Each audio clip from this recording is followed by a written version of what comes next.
लाली अपने लाल की आज ख्वाजा गर रंग है, आज मेरे महबूब की गर रंग है। तुम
والله الذي لا إله إلا هو عالم الغيب والشهادة هو الرحمن الرحيم.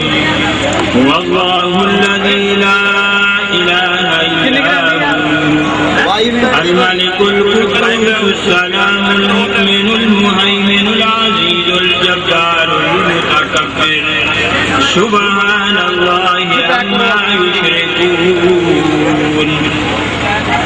والله الخالق البارئ المسخر له الأسماء الحسنى يسبح له ما في السماوات والأرض وهو العزيز الحكيم.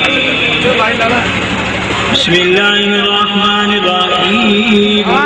قل يا أيها الكافرون لا أعبد ما تعبدون ولا أنتم عابدون ما أعبد ولا أنا عابد ما عبدتم ولا أنتم عابدون. والحسين جد الحسن والحسين جد الحسن والحسين مولانا ومولى الثقلين أبي القاسم سيدنا ومولانا محمد بن عبد الله نور من نور الله نور من نور الله نور من نور وصحبه وسلم تسليما كثيرا كثيرا.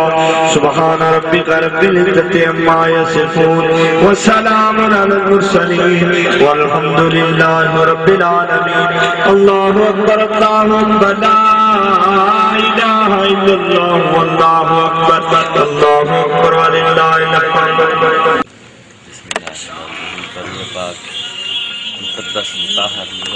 सरवरे अंबिया बरहानुल अस्फिया अफजल जुमला मौजूदात खुलासा कुल कायनात खातमुन नबिय्यीन शफीउल मुज़निबीन अनीसुल गरीबीन रहमतुल लिल आलमीन रसूल करीम रऊफुर रहीम सादिकुल वादुल अमीन साहिब फुल्के अजीम हादी आज़म इला